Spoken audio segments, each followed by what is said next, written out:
Whether these pieces finding their way to me is serendipity or just me being a glutton for punishment, one thing's certain, I have a mess on my hands here. This is a mid-century-esque radio cabinet. It's got a bit of an Art Deco style. You can see the top is destroyed. We've got some areas of broken trim. The finish is clearly failing pretty much everywhere. It's really bad, and there's no knobs on this. It does have beautiful wood grain, and I saw the potential of this right away, but I have my hands full with this one. If you're familiar with my channel, you guys know that I don't run away from crappy veneer and water staining, but this top is particularly bad, and I think the best course of action here is going to be new veneer. As far as the guts of this piece, I don't know what works and what doesn't. There is no cord on this, so I'm assuming at some point it stopped working and they just cut it off. So we'll get into that a little bit later. First things first though, let's get this cabinet smelling better and looking better. Stay tuned. My name is Angie and I refinish furniture. Sometimes I paint and sometimes I don't, but I always do what I can to save old pieces from the trash. Welcome to my workroom. I'm going to be starting this project like I start every project, with a good clean and an inspection. There's quite a bit of dust and cobwebs, and the interior of this piece has that pretty typical old furniture musty smell. With the amount of damage to the finish and that little bit of a musty smell, I kind of wonder if this was maybe somewhere damp or had some sort of water damage at some point, but I'm going to do what I can to save it. Pieces like this are a dime a dozen on Facebook Marketplace, and usually you can pick one up for about 50 bucks. Even refinished, usually the top prices I'm seeing are in the $250 to $300 range. And if you've ever paid somebody to restore one of these, like the components, you're going to spend at least that much just for that. So as a project to flip, these are not ideal. They're great if you want to do something for yourself, or if you want to flip it without actually restoring the components and letting the buyer decide if they want to take that on. That's kind of how it goes here.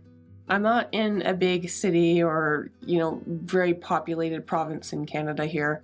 There's not very many people around here that actually restore old radios. There's a few, but many of them do it as a hobby, or they're just really busy, and it is expensive these days. So the majority of these are not actually getting restored. A lot of people will rip the guts out and just repurpose the cabinet. That's not exactly what I'm doing here. I am going to clean this up and reinstall it at the end, but I'm not going to foot the bill to have this chassis and components restored. It's just not worth it for me. But the cabinet itself, I can definitely save that.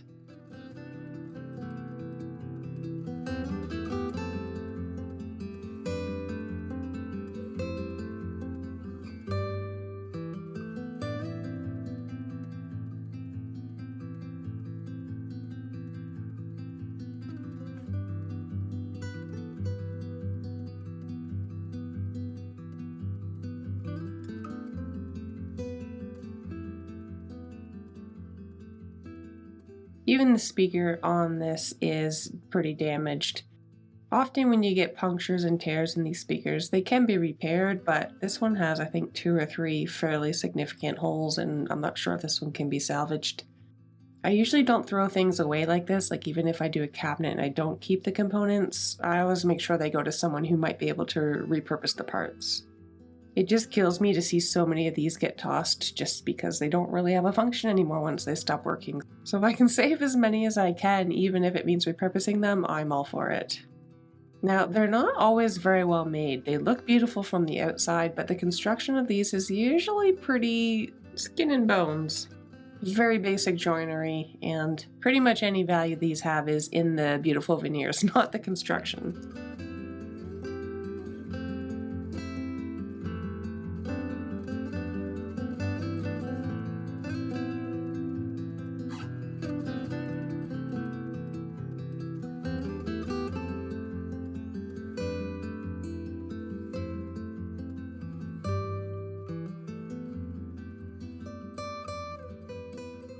So my dreams are dashed a little bit here.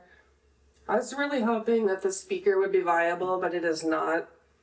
And I was also hoping these slats came out, but they don't.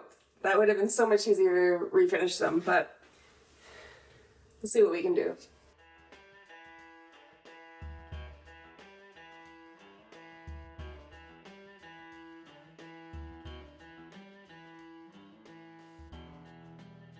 This centerpiece here almost fell apart in my hands. It's broken in several places, and I'm glad I had a good grip on it. Now, I love this piece of glass here, and I realized as I picked this up that the 0 in the 120 had come off, and then it just broke in half, so I'm gonna have to deal with that later on. This whole section is gonna need to come apart and get glued back together properly. Until then, I'm going to keep deep cleaning here and trying to get as much of this grime and stuff off as possible, because I do have some repairs to make here on the bottom. You can see that the little metal pins here on the bottom of the feet are really rusted. You know what I think? We had some pretty bad flooding here a couple years back. Not this year, we're in a drought, but a few years ago, a lot of people had some significant water issues, and I'm wondering if this piece was one of them. It's not uncommon for a piece to have water damage on the top or, one side, but it's the entire piece, so I don't know. I'm a bit curious about this.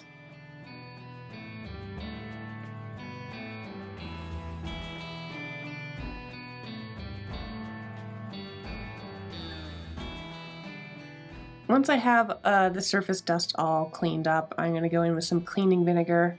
It's stronger than regular household vinegar. It smells pretty bad. You want to make sure that you're well ventilated when using it. And I'm using this full strength here. And I'm basically just going to wipe down every area.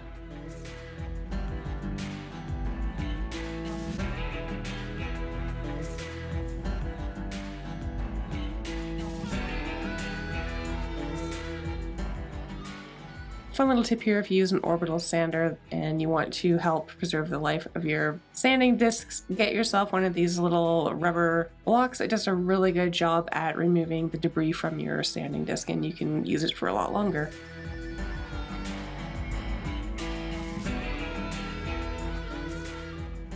This is the shelf that the radio components were sitting on. It was pretty gross, so I wanted to clean that up. And also the glue blocks had failed, so reattaching those with some hide glue. And actually, this piece was missing a lot of glue blocks, which you'll see here shortly. So I ended up making a bunch to add in.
It always seems that the smaller the project, the longer it takes, and this piece was no exception to that. There were so many things that had to be re-glued, and in this case, nails put back in once things were glued down properly.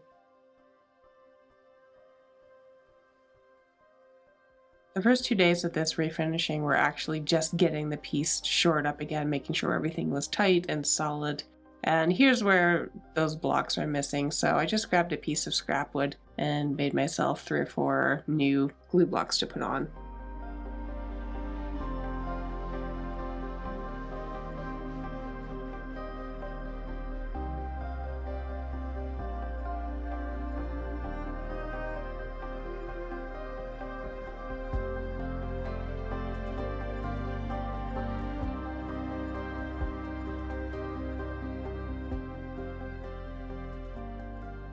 Now for this top, initially I was kind of hopeful and was considering patching this, but she's pretty bad, and in addition to all of the staining, which may or may not come out with oxalic acid, it's just rippled and it's a mess. So I'm choosing to remove the veneer here. Now there's going to be people that say when I remove this and you see the wood underneath, why I don't just refinish that wood. And the reason for that is when you put veneer on one side of solid wood, you always want to have veneer on the other side. So there's kind of a trend of people that remove veneer from a piece, whether it's damaged or they just don't like the veneer and they find nice wood underneath. Sometimes it's oak, sometimes it's poplar, and even though poplar is not an overly expensive wood, it has beautiful grays and greens and purples sometimes, and people like that. But what happens when you do that is you have an imbalance, and one side is better able to draw in moisture, and it encourages warping down the road. So honestly, it's probably almost better to remove veneer from both sides rather than just from one side. Just something to think about. I'm just using a scraper here to get off any little veneer chips that didn't come off and to remove as much of the residual hide glue as possible. Now this here around the edge is not veneer. This is a type of finish that's painted on to look like some sort of exotic edge banding, but it's actually not. It just flakes right off because it's not actually veneer.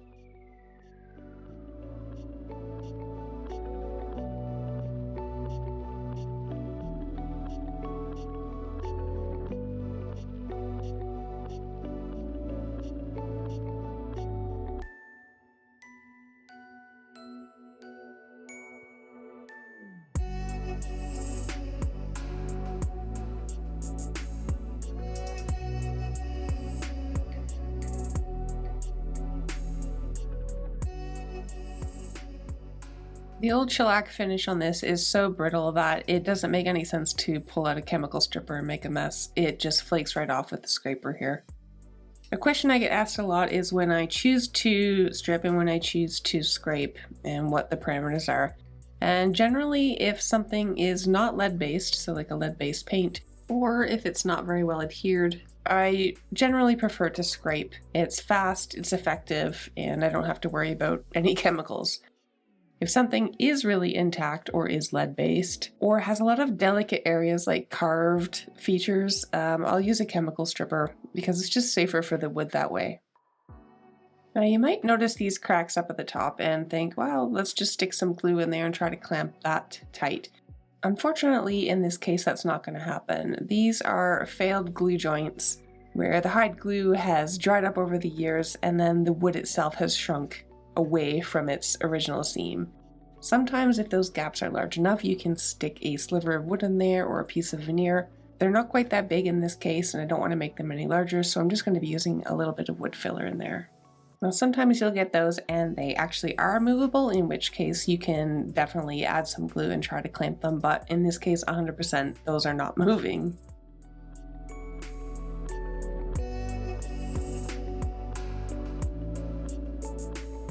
Now you notice I'm changing direction here with my scraper depending on the wood that I'm scraping. You always want to move with the grain, so if you've got grain like this on a diagonal, you want to try to move as close to that diagonal as possible. Being really, really careful here at the edges. It's super easy to chip a piece off.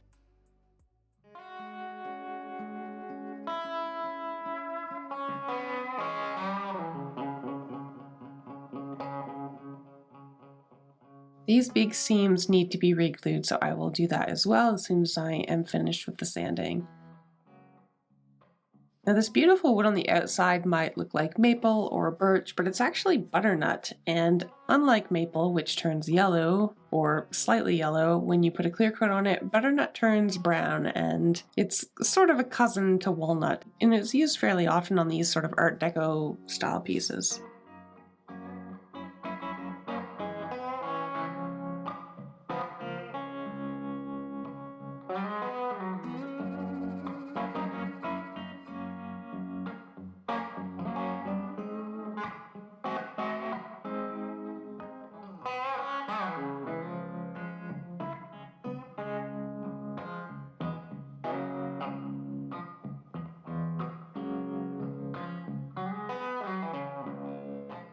To tackle all those small gaps, I'm putting some warm hide glue into a glue syringe, and this will help me literally inject glue into those places that would be really hard to reach otherwise. Now all of these weird seams on the front are because of the way they built this to give it that curved look without using bent wood like plywood. but they're kind of a pain in the butt because I never really want to lie flat. So what I found works is putting a little bit of glue on there and then sanding it. Some of the sanding dust will mix with the glue and be kind of like a filler, and it's not going to take it away 100%, but it certainly does help, as you can see.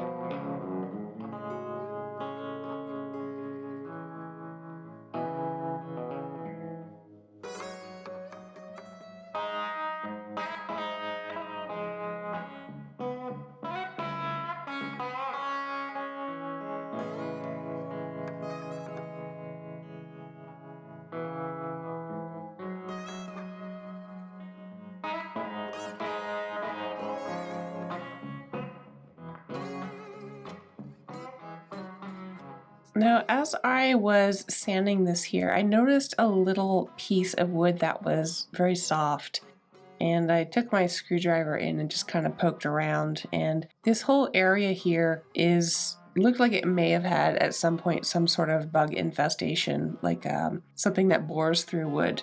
There didn't appear to be anything active there, and the wood wasn't wet. But clearly something had happened here at some point, so I just scraped away as much of the wood as possible and made sure there was nothing in there. And I'm going to use a little bit of this quick wood epoxy to fill that rather than a wood filler. It's going to dry super, super hard, which is important because this is on the bottom of the piece. I don't want anything that could possibly crumble or break off. It's not literally structural, otherwise I would have had to look at possibly replacing a board, but I did want to fill that with something. I'm getting ready to apply the new veneer to the top. I'm giving the substrate a sand here. Now this isn't a sanding the same way that you would do to refinish something. All I'm doing is making sure that there is no residual hide glue left on this.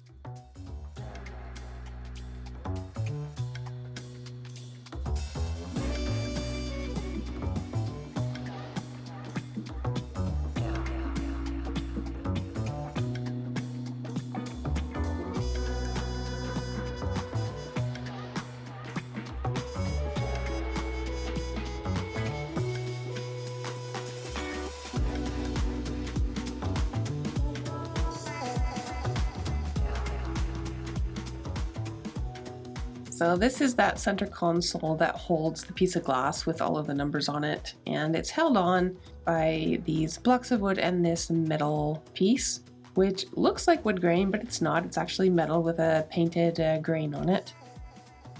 This little section actually has a lot that needs to be repaired. There's several places where the wood has split, so I need to glue all that back together. All of the felt is gone, so I'm going to have to replace that and clean up some of the glue blocks.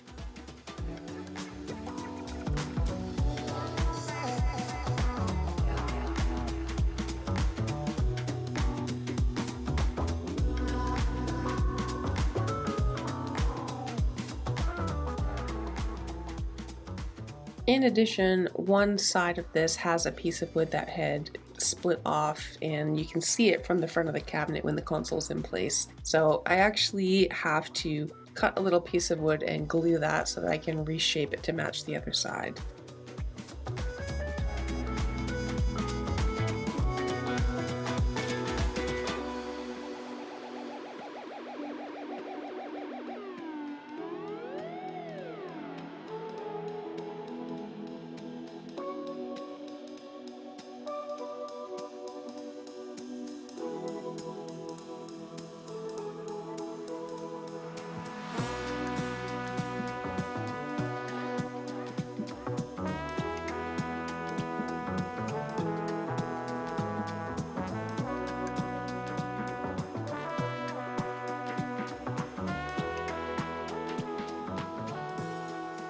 Now this was pretty filthy and I absolutely had to clean it, but I wanted to be super careful because these metal pieces with that sort of painted on or baked on wood grain, it's really easy to scrub that off. So you want to be super careful. I'm just using a very gentle cleaner and a non-abrasive pad to do this. And once it was clean, I gave it a bit of some rust proofing because there was a little bit of rust starting on the bottom there. And then once that had set up for a while, I actually gave this a couple sprays of lacquer.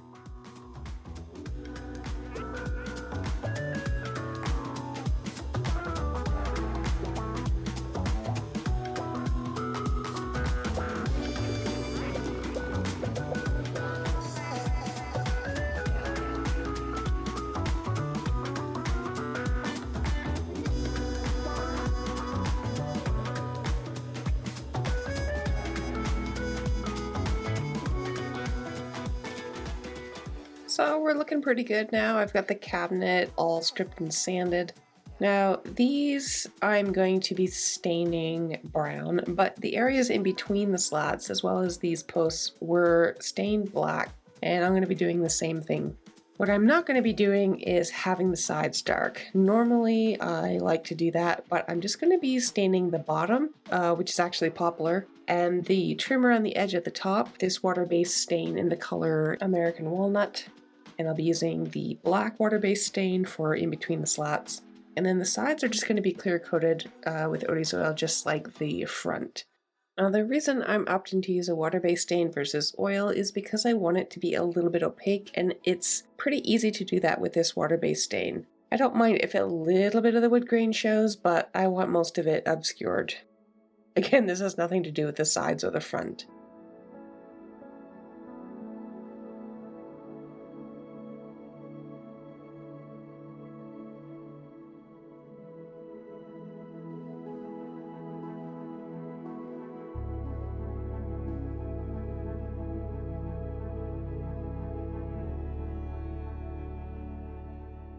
This stain also has a fairly matte quality to it when it's opaque like this, which I think will be a nice contrast with the wood grain with the Odie's oil.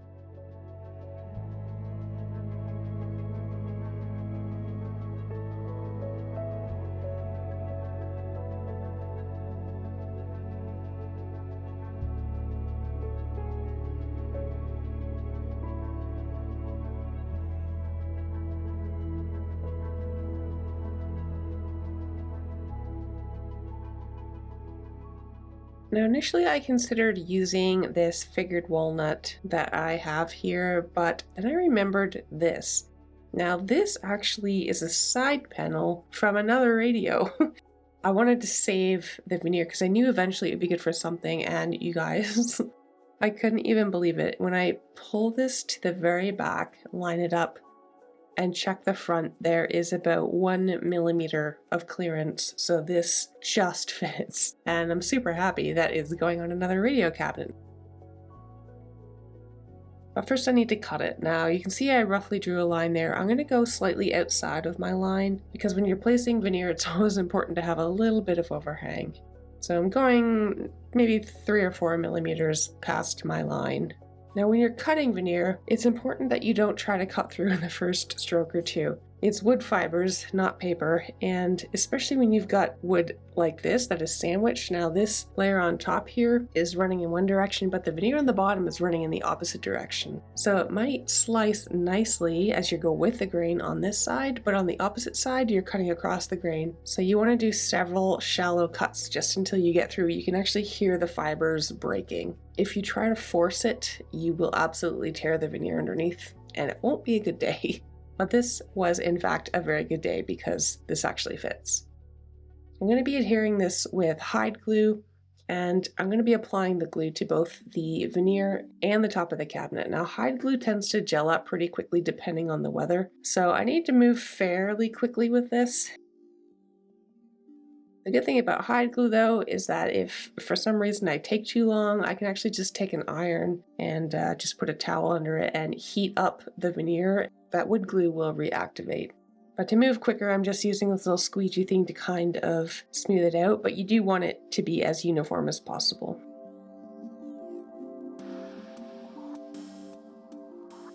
Once I have the glue spread, I quickly put this on top, got it positioned by taping it at the back. And then you want to use a squeegee or a veneer hammer, it's called. I don't have one, but basically what that does is it helps squeeze all the glue out so you don't have lumps and bumps. It doesn't adhere by pressure like the 3M veneer that you've seen me use. It's a little bit different. What I'm doing, instead of trying to press it to adhere, I'm literally, like I said, squeezing the excess glue out. I'm going to use tape all around and then use a couple of pieces of plywood with some weights. And normally you would clamp this down with cauls. I don't really have a good way to clamp this because of the shape of it, but there's over 100 pounds of weights on there, so I'm pretty confident that this is going to be okay. Once that's set up overnight, I came back in and pulled off all of the tape. Now I can get to work with trimming, and I just used a sharp knife and my sander to get those edges. Now that top, if you recall, had some damage to it. There's a couple of spots here where the veneer was a little bit on the thin side, but I don't think that's gonna matter too much. Nothing about pieces this age is perfect, so something I had to learn a long time ago when I started doing this. I'm applying the first coat of Odie's oil here, and I think this was absolutely the right move with this top.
Now you can see at the top of the sides there, those white areas that were patched. The reason I used a non-colored wood filler is because initially I was going to stain the sides, but I decided against it. But I'll use a little graining marker later on to blend that in.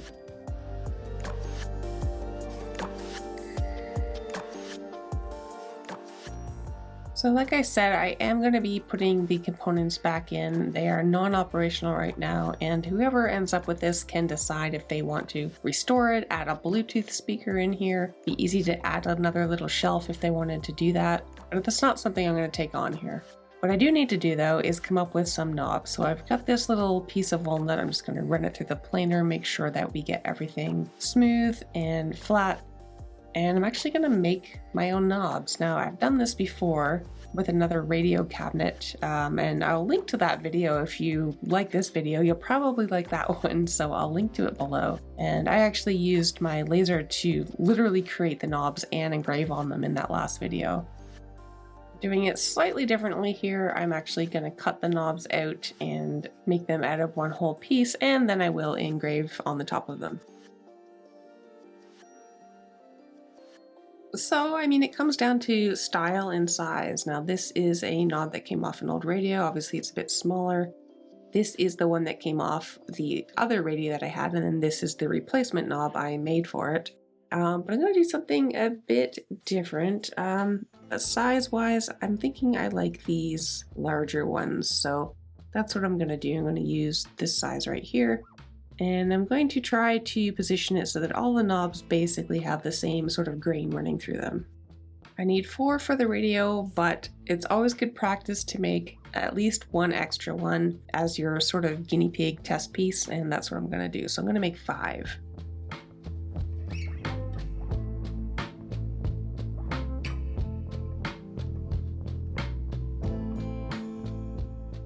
So after cutting these out on the bandsaw, I went to turn off the recording, only to realize it never started to record.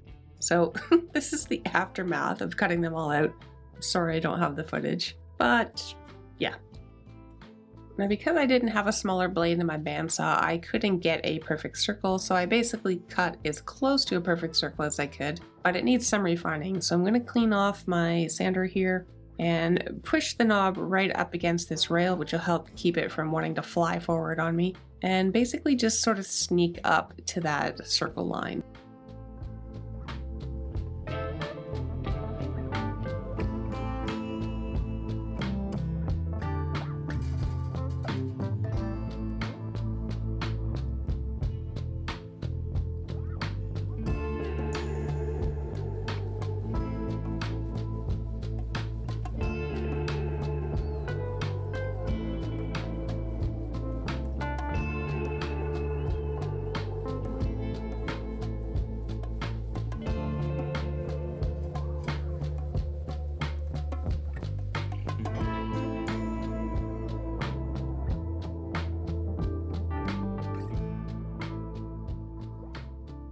Once I have all 5 knobs shaped, I'm going to use a template here in my X tool. Now the reason I have this shoved up in the corner is because I'm going to have the laser cut out a little circle that I can use as a template, and if I do it in the middle, the chances of this staying straight are pretty slim unless I clip this down. You know, you go to take the knob out and it moves, and then you're kind of screwed for the next one. So I like putting it up here. It's a fixed location and it makes batch engraving really easy. So I'm just basically cutting out a circle the approximate size of the knob. I'm going to select the material that I'm using, and the laser is going to cut a couple of circles for me. So again, you can see I've moved this, but because it's fixed, I can put it right back and it's the exact same position. So now I just need to test a knob.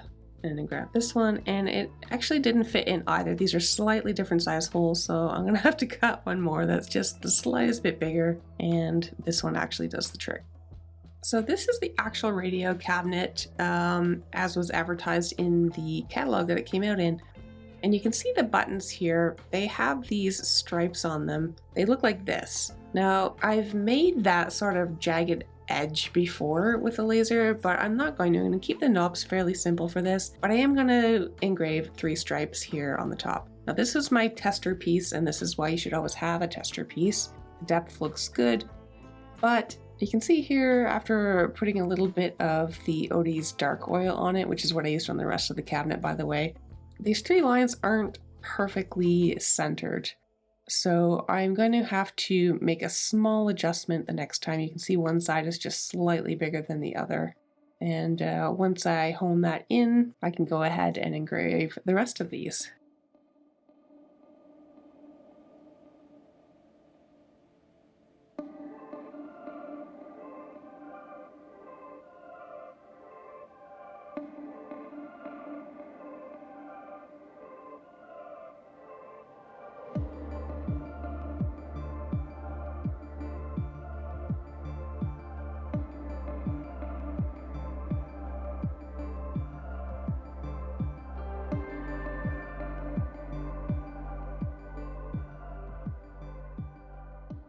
So after the knobs, pretty much the last thing I have to do is deal with the missing fabric. Now I don't have any speaker fabric, but I have some fabric, and this is the back side of it, so you can't really see the color right now. But it's fairly dark. It's got some reds and browns and black, and it's gonna have to do. So I'm just using some spray adhesive, and I'm making 3 separate panels. Now the reason I'm doing this is, one, because the inside of the radio cabinet is curved, it's going to make it easier to attach these rather than trying to bend a piece of thick cardboard. But also that middle panel, if somebody wants to replace the speaker or make a shelf and put a Bluetooth speaker there, they don't want it obstructed by this piece of cardboard. So they could pop out that middle panel pretty easily. But from the front, you can't really tell that there's actually 3 panels.